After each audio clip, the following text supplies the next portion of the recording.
চলুন বন্ধুরা, কিভাবে আজকে রান্না করতে হবে ফ্রাইড রাইস তার নতুন উপকরণ নিয়ে এসেছি।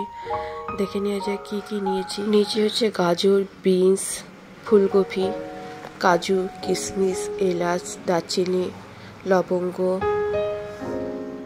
পর বাসমতি চালটাকে ধুয়ে নিয়েছি। 500 গ্রাম মতো বাসমতি চাল আছে। একটি ফ্রাই প্যান নিয়েছি। ফ্রাই প্যানের মধ্যে গরম তেল, লবঙ্গ, এলাচ এগুলো দিয়ে দিয়েছি। তারপর ফুলকপি ভেজে নিয়েছি।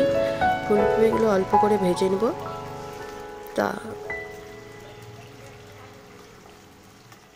অল্প করে ভালো করে একটু ভেজে নেব। এরপর গাজর আর বিনসটা দিয়ে দেব। তারপর এটাকে ভালো করে একটু ভেজে নেব।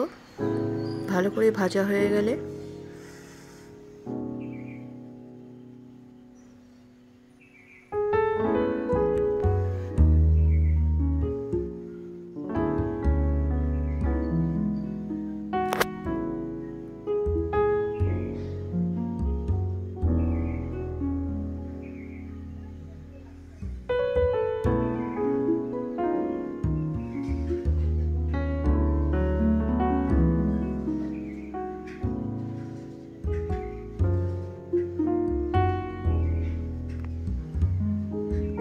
তারপর 1 চামচ লবণ দিয়ে দিলাম।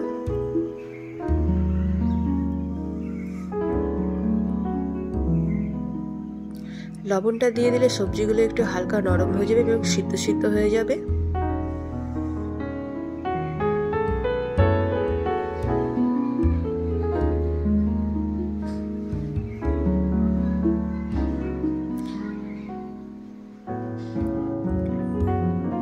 এরপর কাজু আর কিশমিশটা দিয়ে দিলাম। এবার ভালো করে এগুলো নেড়ে নিব।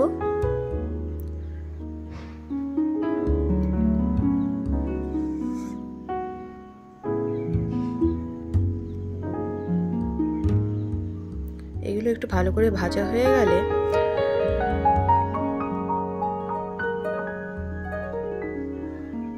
এর মধ্যে একটা বাটির মধ্যে 50 গ্রাম মতো আমি চিনি নিয়েছি। সেই চিনিটা এর মধ্যে দিয়ে দিয়েছি। দিয়ে ভালো করে নেড়ে নেবো। বুঝতেই পারছো ওই যে চিনিগুলো দানা দানা দেখা যাচ্ছে। এবার এগুলো অনেকটাই গলে গেছে চিনিটা। তোমরা ভাজার টাইমে দিয়ে দিতে পারো। ভাজার টাইমে দিলে বেশি ভালো হয়। গুঁড়ো করেও দেওয়া যায়, অনেকে গুঁড়ো করেও দেওয়া যায়, কিন্তু আমি যখন করি গুঁড়ো না করলেও চলে।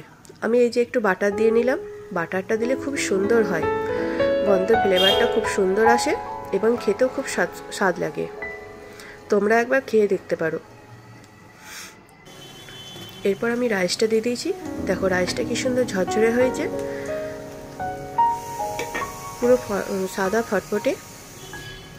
রাইসটা তোমরা যখন রান্না করবে সবাই বলে যে লবণ দিলে বা তেল দিলে ভালো হয়। আমি বলবো একটু জলটা বেশি করে দিবে। বেশি করে দিবে এবং গ্যাসটা বাড়িয়েই রাখবে।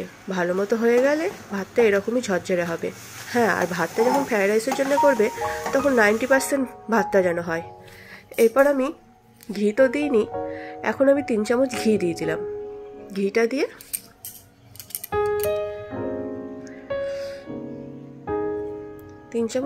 দিয়ে এবার আস্তে আস্তে অল্প অল্প করে ভাতে মাখাতে থাকবে। এবার তারপরে অল্প অল্প করে নিতে পুরোটা ঘি দিয়ে ভাতটা মাখিয়ে নেবে। পুরো ফ্রাইড রাইস যেরকম বিয়ের বাড়ি অনুষ্ঠানে আপনারা খান ঠিক এরকমই হবে। আপনারা একবার ট্রাই করে দেখতে পারেন।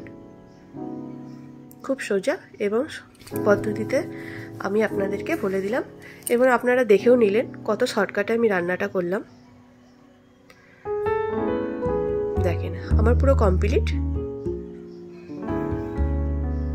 পুরো সাদা ফটফটে ফ্রাইড রাইস এই যে দেখেন পুরো ঝরঝরে এবং ফটফটে। এবং পরিবেশন করুন ফেরুন মাংসের সাথে চিকেন কষা। ধন্যবাদ বন্ধুরা।